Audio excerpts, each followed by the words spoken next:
Our single leg glute bridge or hip bridge is going to be a strength and stamina move for the hamstring, the back of the legs, as well as the butt. It's going to be a harder variation of a normal glute bridge to where both feet are on the floor. So you can start on whichever leg that you want. I'll demonstrate with on my left leg so you can get a better view of what that move looks like here. So I'm going to bring my left foot in nice and close as I'm laying down on my back. I'm going to bring it in nice and close to the butt here.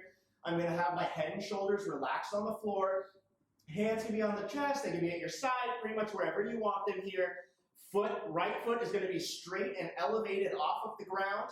I'm going to drive through my left heel as I push my hips up nice and high, get a squeeze at the top in that butt, and then control them back on down to the floor.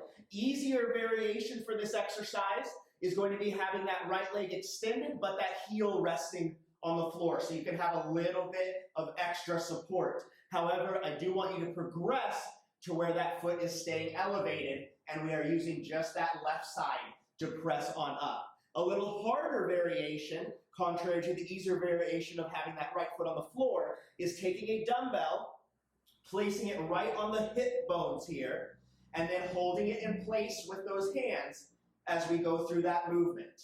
That weight is resting right on those hip bones, or you can have two dumbbells, one resting on end here, the other resting on end here for those hip bridges as well. A couple variations to make it easier or tougher for you. Most common mistakes made on this exercise: one, not getting that left foot in nice and close. The closer we have it, the more range of motion we have. If it's way out here, I'm not going to be able to get up very high, you can see. So make sure you get your foot in nice and close on here. The other most common mistake made on this exercise is going very quickly and not getting full range of motion. So we want to, nice and controlled, press up as high as we can, get a good squeeze at the top, and then control it back on down. This is not a speed move. This is one we want to go slow, and we want to go as high as we can, and we want to control it back on down. So use those variations. Start off with that easier variation if you need to, or start off with just that normal glute bridge to where you're using both feet. You can find that demonstration video in our library here under just glute or hip bridge.